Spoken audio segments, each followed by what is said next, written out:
collecting and preserving.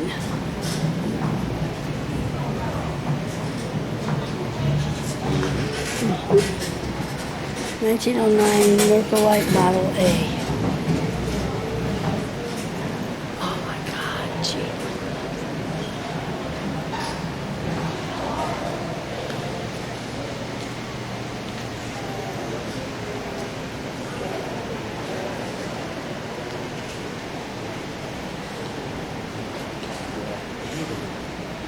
$1905 Indian single.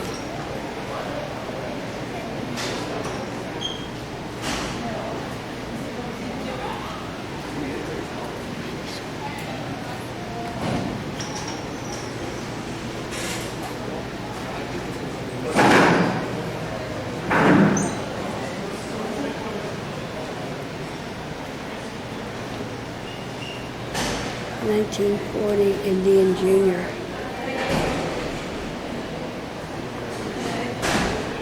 $1960 NV Augusta Television 235. $1950 Norton International Coal Clubman.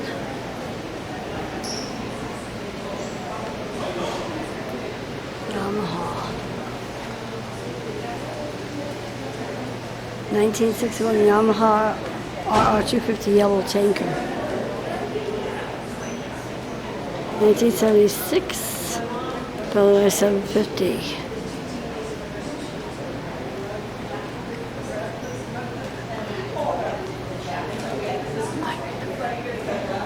My cousin is with me in spirit on these. He taught motorcycle safety.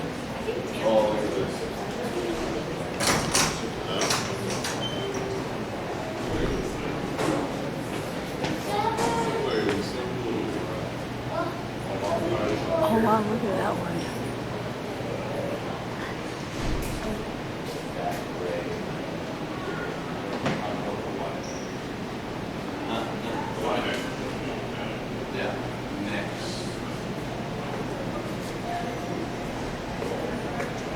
So that's a doodlebug spider.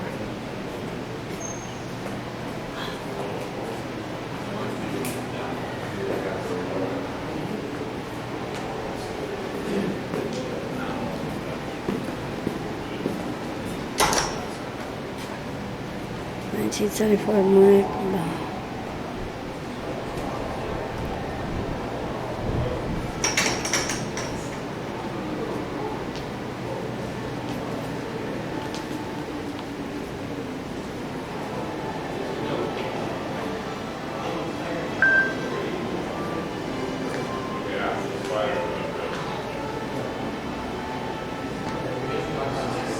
Indian Scott 1928.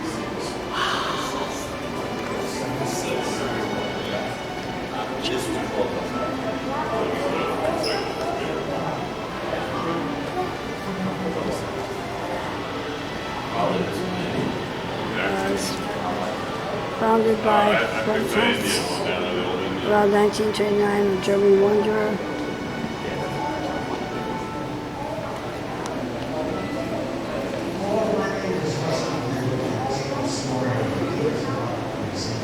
Wow, look at this.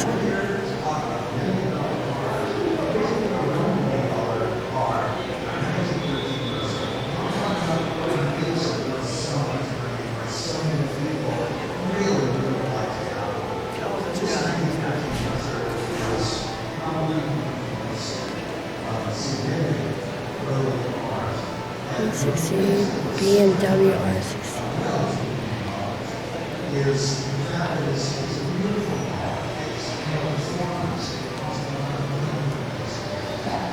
$2,800.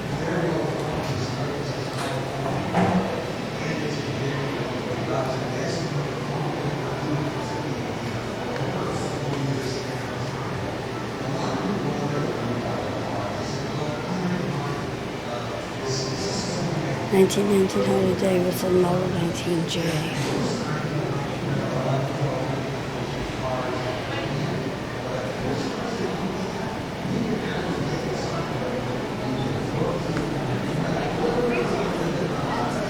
1975 MG Augusta.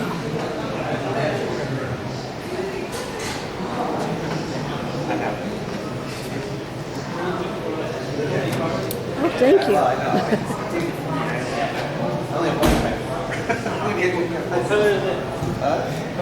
Well, I have more of them. Oh, man. Sorry.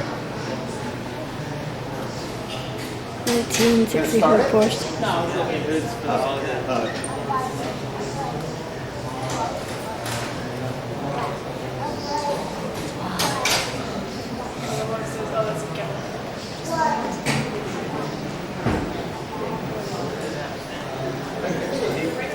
'75 Porsche.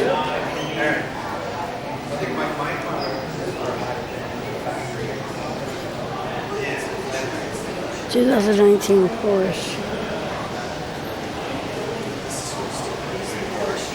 That's the Porsches.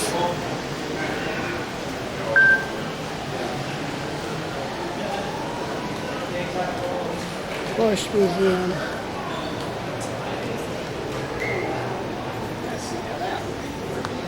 (1948 to 2018) Porsche replica. First sports car to bear the Porsche name.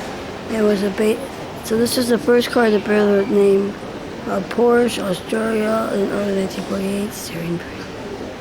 Wow.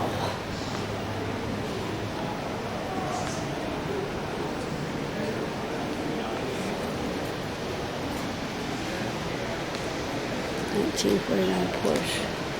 Crack.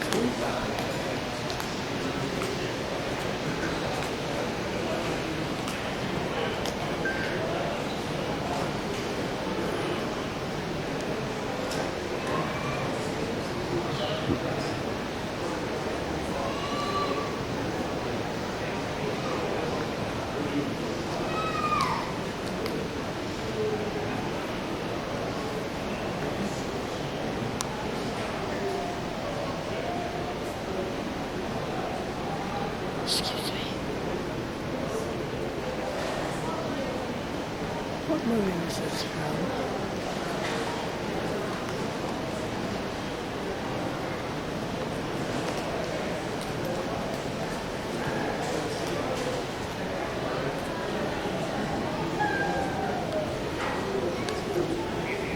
World War II, a new kind of small vehicle swept the country.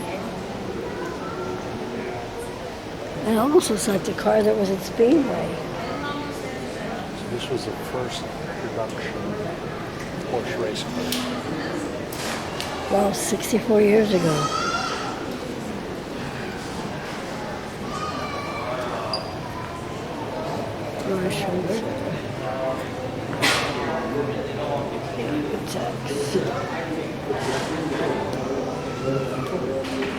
South America Porsche was a good today's company. Florida Bears Redskins.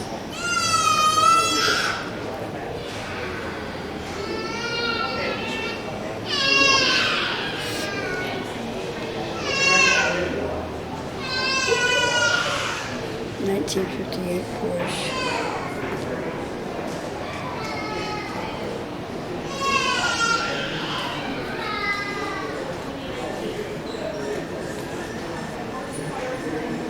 Wow, Bruce Jennings.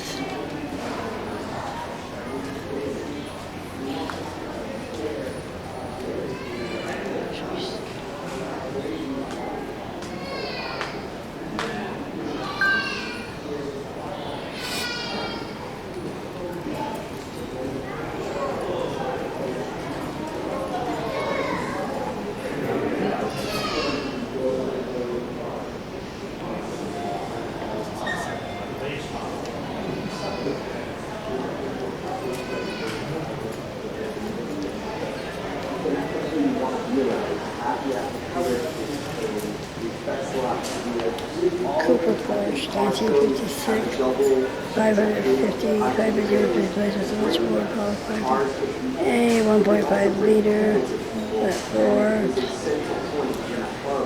To connect, to have a social experience. So I love the moments when you see people reconnecting, all with that common love of cars. I'm a racer, an event producer, a car guy, and I'm a Porsche guy.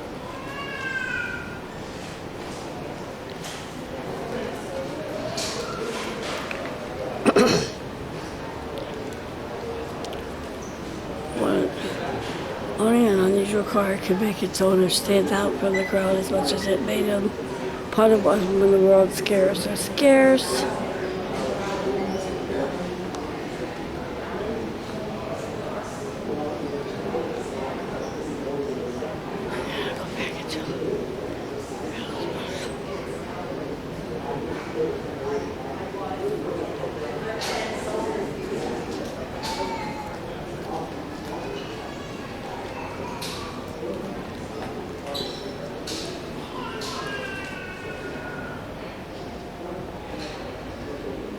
He was a commercial artist working in Washington, D.C., purchased the first Porsche 1954 used 350 coupe, admired original designs and attracted streamlined Porsche car showrooms.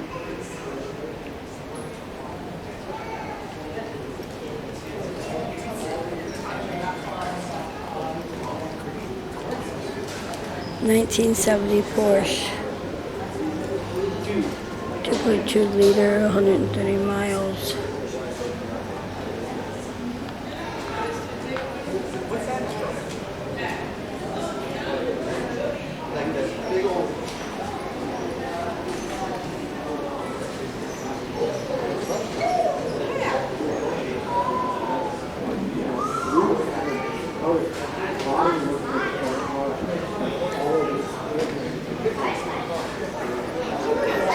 It's just one of the side pictures.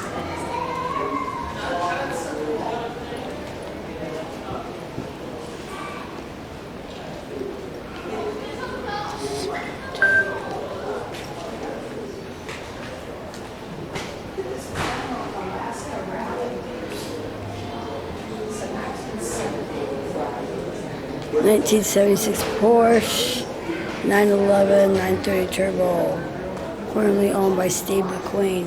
Wow. They preserved this car well, didn't they? Very nice. Huh? Very nice. Yes. Excuse me. Sorry. It's okay. See, he still lives on.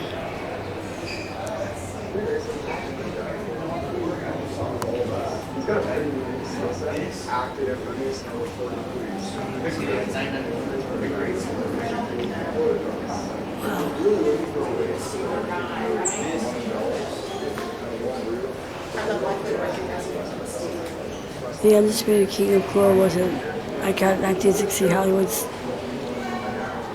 Steve McQueen's passion matched the level of acting. I'm not sure whether I'm an actor who races or a racer who acts. He would note that he finances racing with money he earned from acting, and like many automotive enthusiasts, he was drawn to the performances, potential technicals, sophisticated Porsches, a black Porsche 356 purchased using Hollywood television Western arrived in 1958-61. With the vehicle, McQueen raced the first competition in Santa Barbara, California in 1959. By the 1970s, he was driving at the highest level and would even fund his own racing team through his company Solar Productions.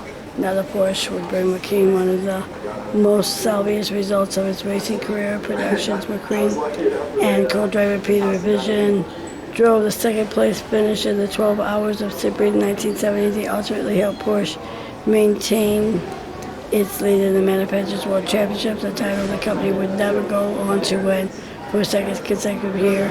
Le Mans. McQueen's 1971 race epic was ultimate impression of the actor's love for motorsport. In the film, McQueen placed Porsche in a starring role, creating the most famous film sequence featuring a 911 and turning the Golf Live Porsche 917 into a racing icon. Gravitated towards the stuff that was so you look at everything Porsche's done, whatever. I would say that's why.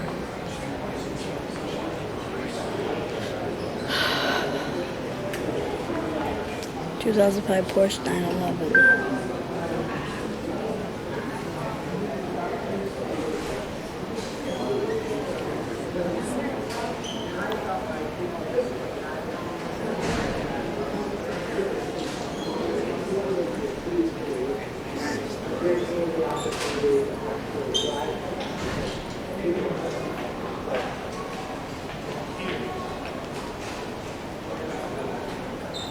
Wow, look at this Porsche. Excuse me.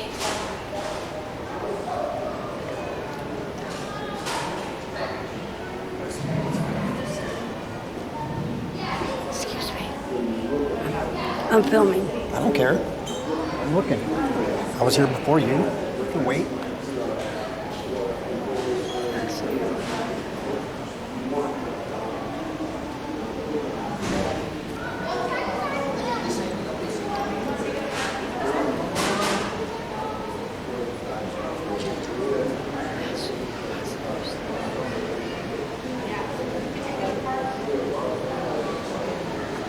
This is the Brumus.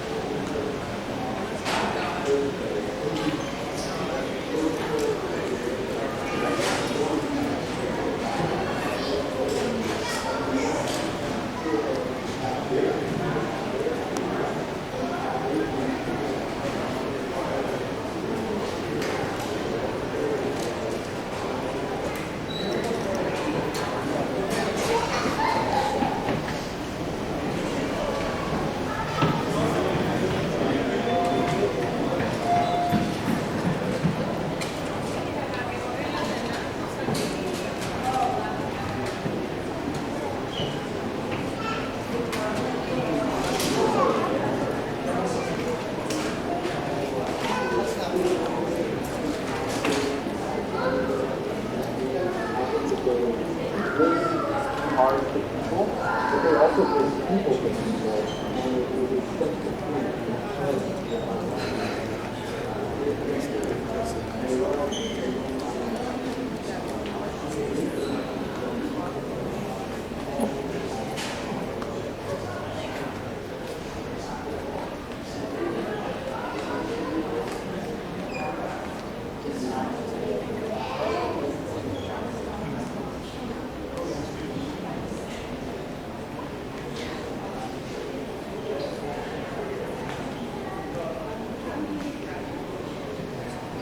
Patrick Dempsey.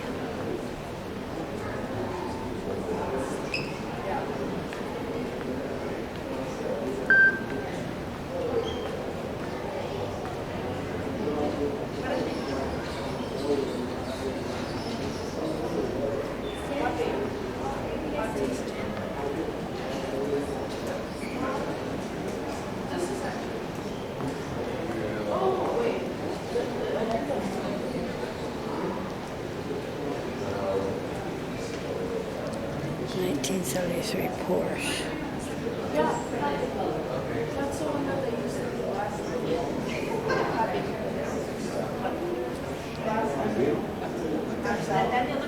From Lucasfilm, Pegasus Starfighter.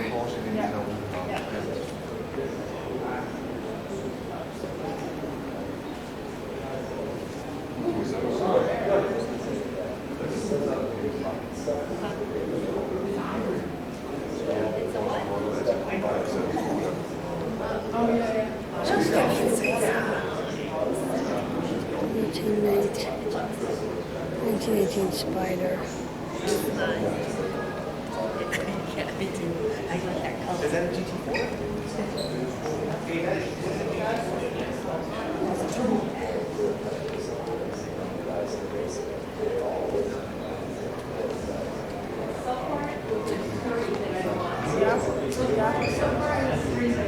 That's my one, that's my two.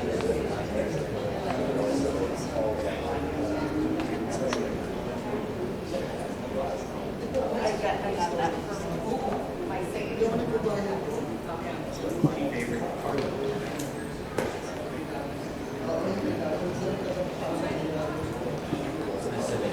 Daniel Wu, 1988 Porsche 911 Carrera owned by Daniel Woo.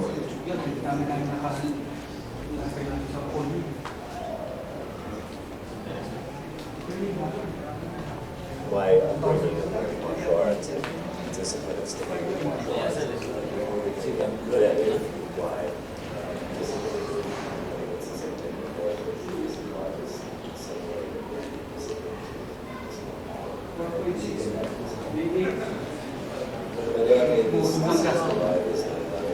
it's kind of out of character because he's not really does this.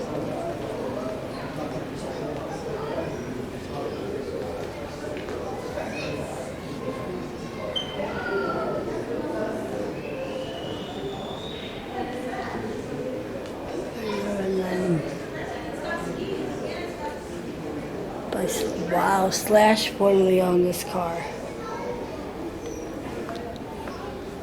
Tailored by Slash and Porsche. Manufacturer, the paint, sample forged green. Green Slash's logo, dinosaurs and reptiles of it. Wow. This car was owned by Slash.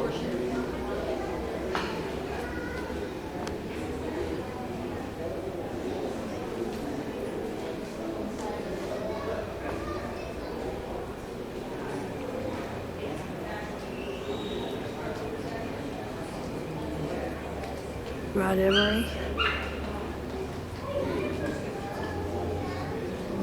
1965 Oliver Porsche. Emery Special.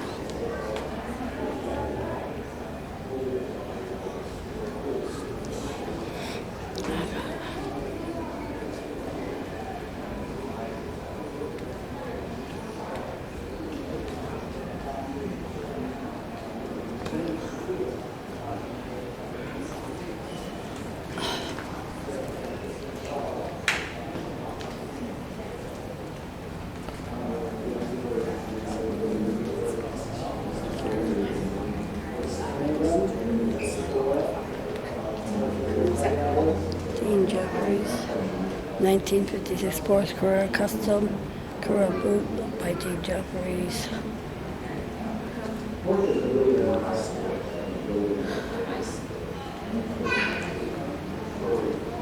(1964 Porsche Chassis 078.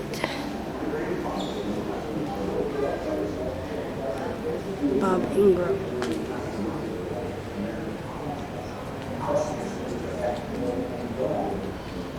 The reason is they're damn good. You know, they carved out a space for themselves. 1968 Porsche Little 7K.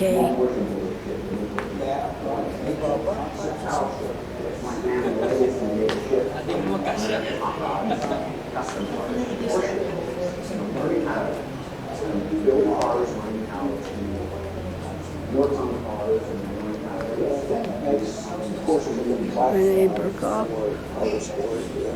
Porsche just engineer the hell out of their stuff. They make cars.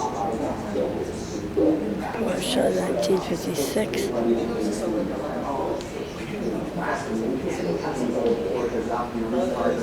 Are sacred, you know. And lowering it.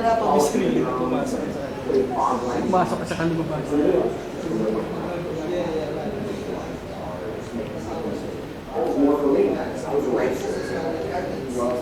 You know, the shape and look and feel of a 356. I just wanted to make it.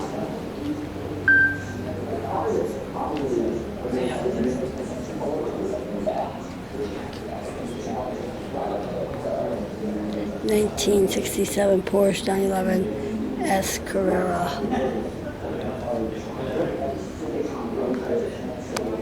Topman and Barnes too.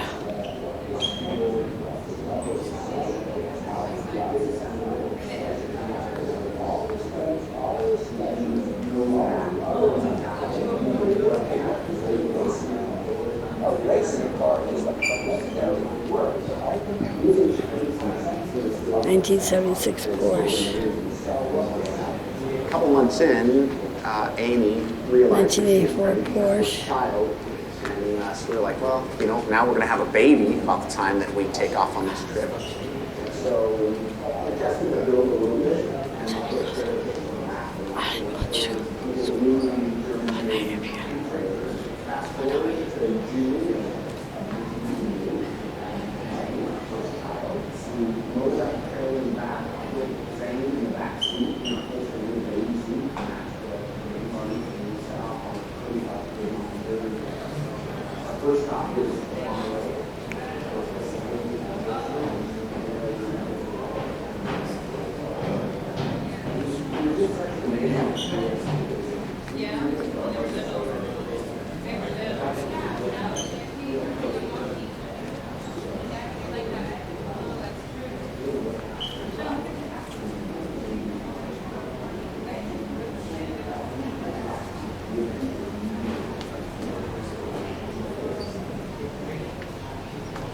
Oopsie.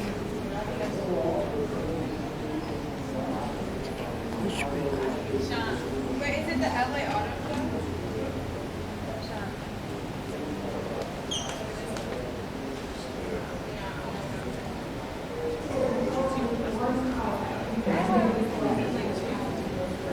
It's so tough.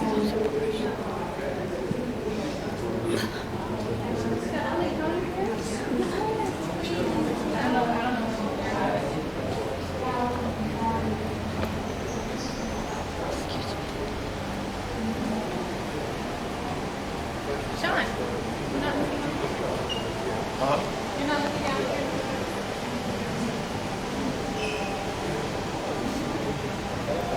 I know. We should go up and see it.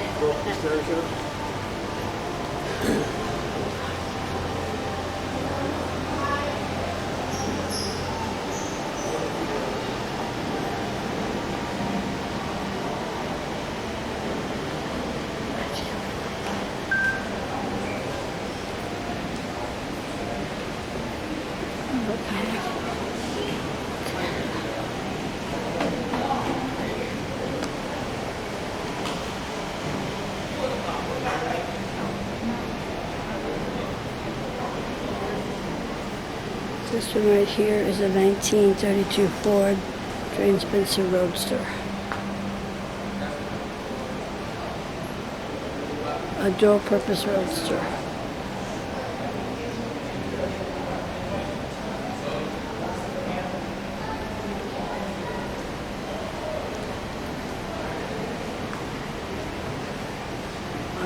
Legend 1933 Ford Nickel Roadster.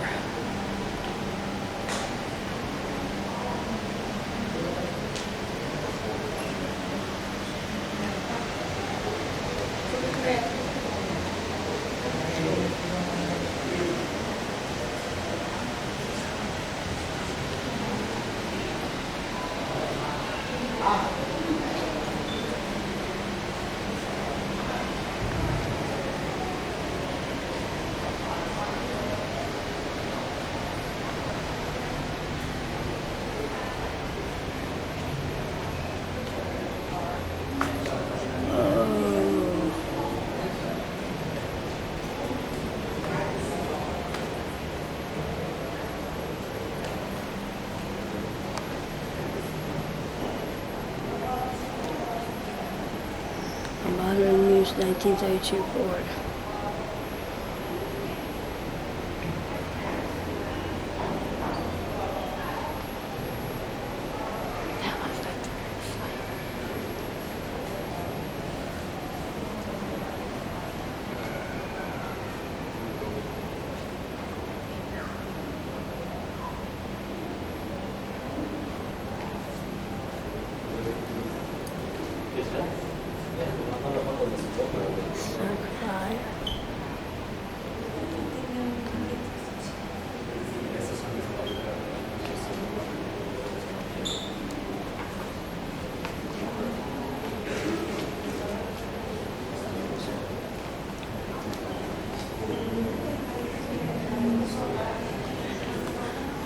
Flathead is seen in Iron Man with Iron Man 2, Ideal Performance, Aesthetical Mechanical Alteration, 1932 Sport multiple use. So this was an Iron Man and Iron Man 2.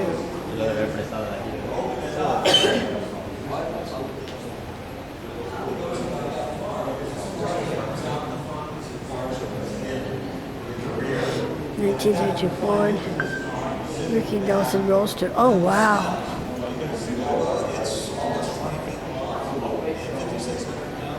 Conceived by California Ray, developing in 1951, the low and racy on this 1932 Ford of the rotor, channeling the floor plan to sit lower on the frame nails and technique as allows higher. Tony Marshall, Beach.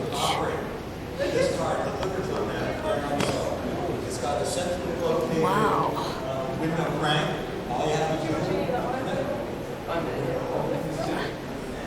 But this was the Alexander Harriet.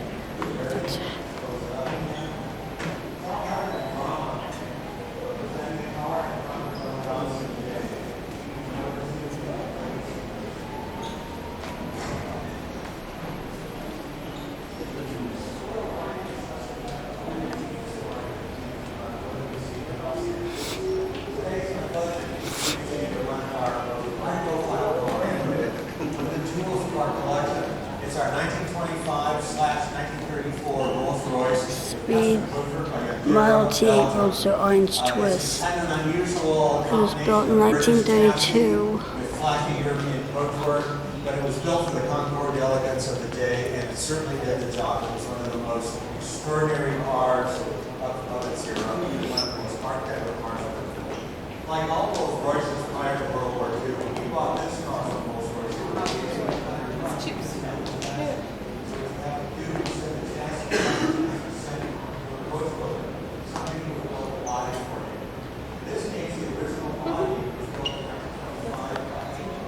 Sorry.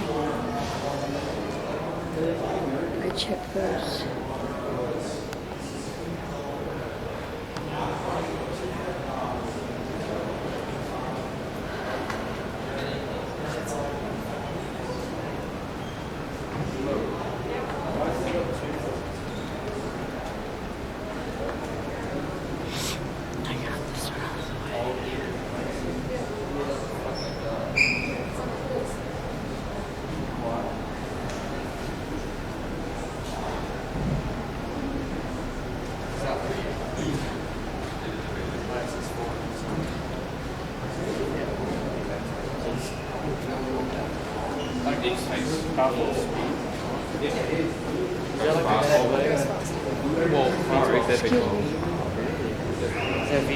Constant Evolution 1932 Ford, Andy Costa 3-window coupe.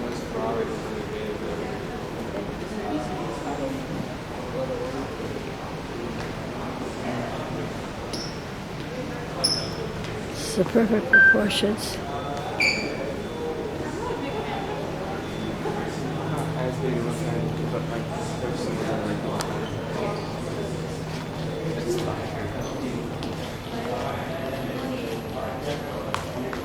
You remember Ricky Nelson? Oh yeah. That was his car. Is that his car? Yeah. I thought I'd for seen the it on television. TV, but yeah. Well, I said television. I think it was his car in the show. I see the television. That's so cool. A lot of these kids, they don't remember that. Oh, wait a minute. Look. Paint job too. Where is it? No, it's been That's out in detailed front of their since. house. Yeah, the pinstriping isn't here. That we have it here, so it's been repainted since. Oh, okay. It's like a darker car. Yeah. It's still in his brother too. That is great. Now I'm going to have to go look for that Now you car gotta at look the up show. Look up the show itself. Yeah, yeah. Yeah, I'd find the show. I just want to find the show with the car in it.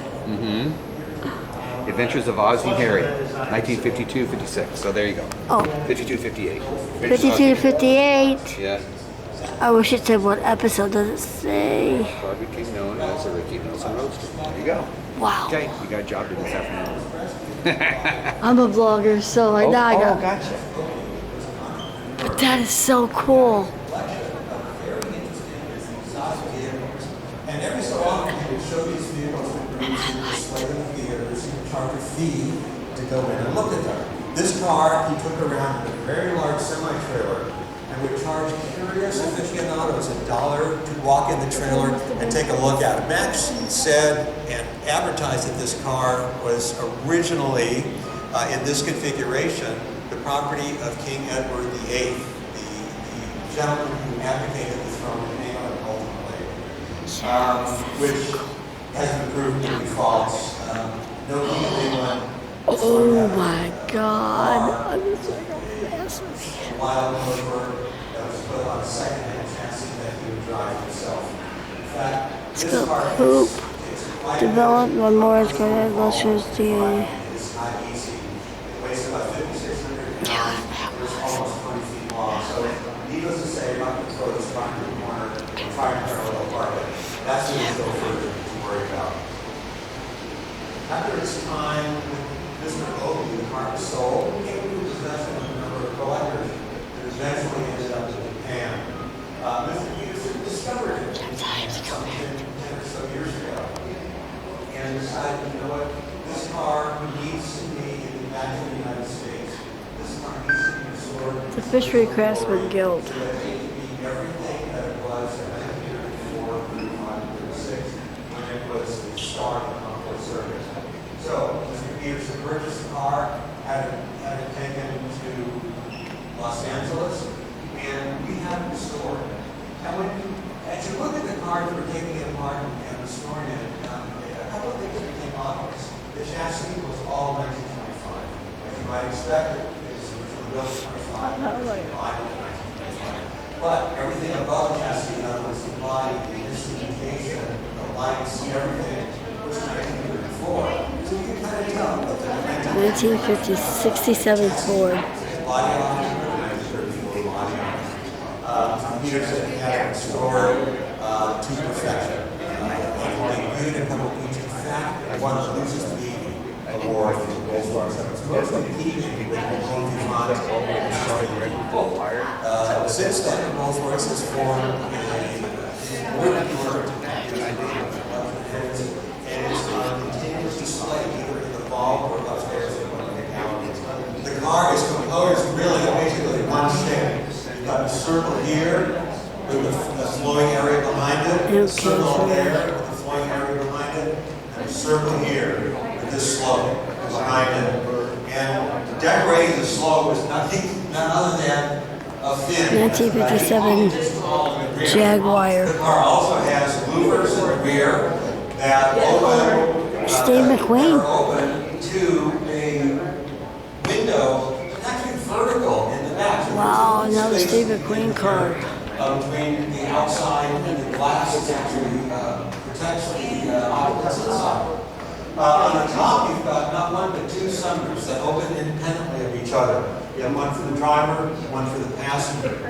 Starting the car is a little bit interesting, and it's not like modern cars, certainly not like a modern Rolls-Royce, where you turn the key, pardon me, you don't even have to turn the key, you just get in and push a button.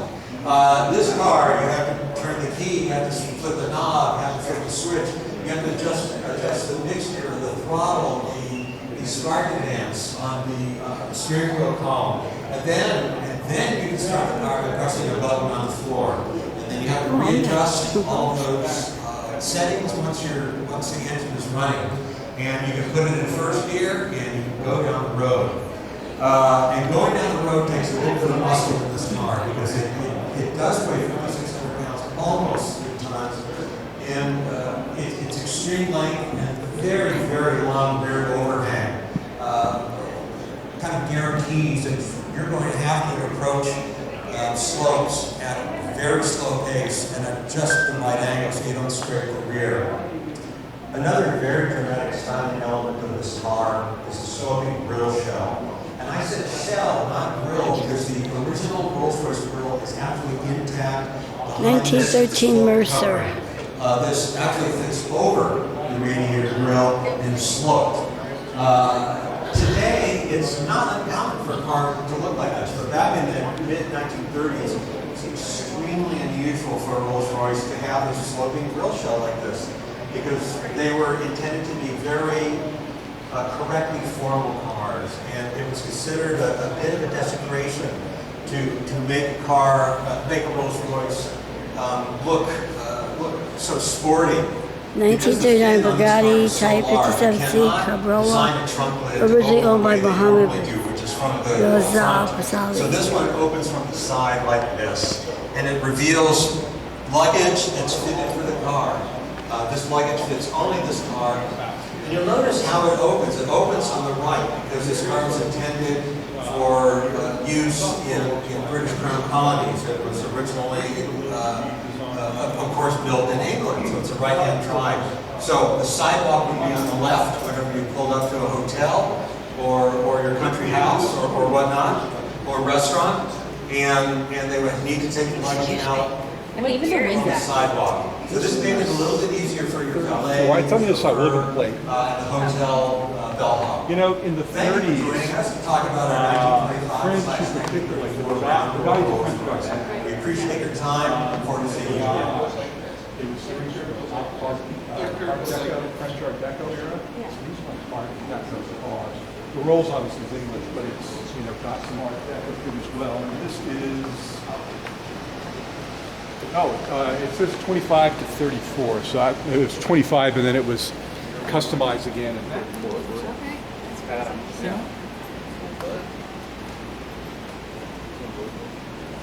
You have the little pillar between the split windows as opposed to the garage. There's no pillar at all. So you have better visibility. And those doors on some of these cars, like the garage, they're called suicide doors. Yeah. If they're not properly and completely closed, they fly up in the window, lean out the top, open, seat belt and fall out. So, yeah, it's in the signal.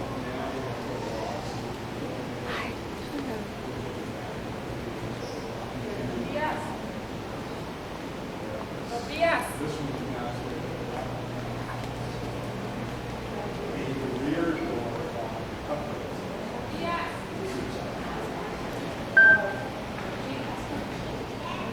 Oh, this is a 1952 Ferrari.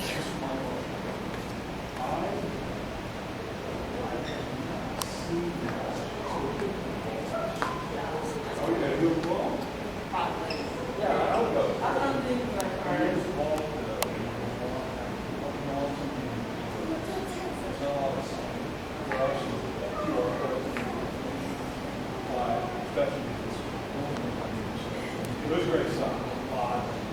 Like the Shaw's glad he's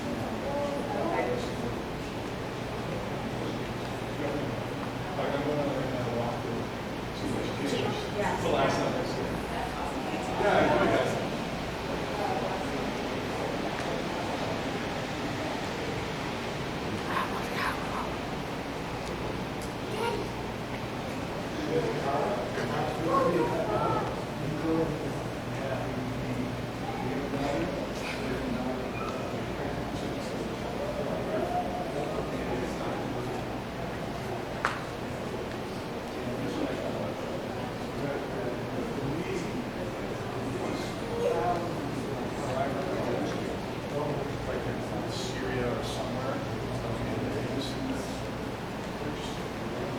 Something like a band, like a lot of these cars. 1947 Sisla 2002 Coupe. Italian. And point out.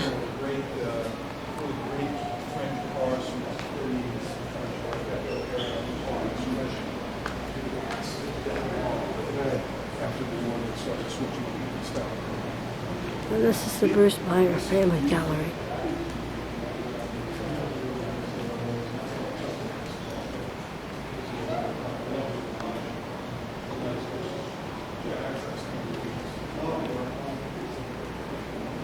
Make sure I get around. Ferrari. This one, with the color, is absolutely stunning. Yeah, I couldn't tell you anything about kind of but it's not like. It's a 1954 Plymouth Explorer.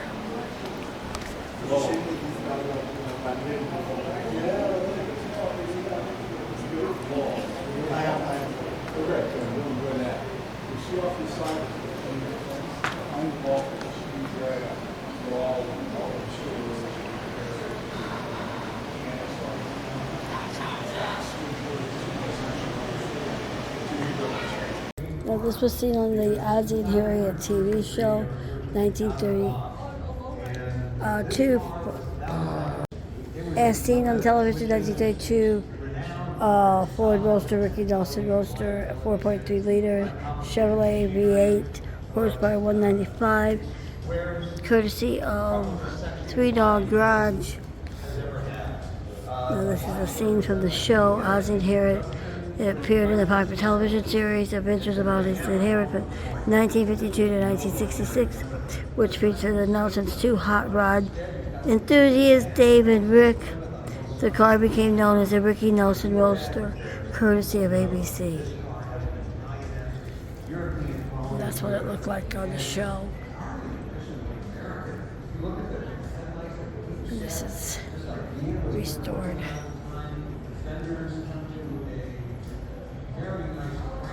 It's the Ricky Nelson Roadster.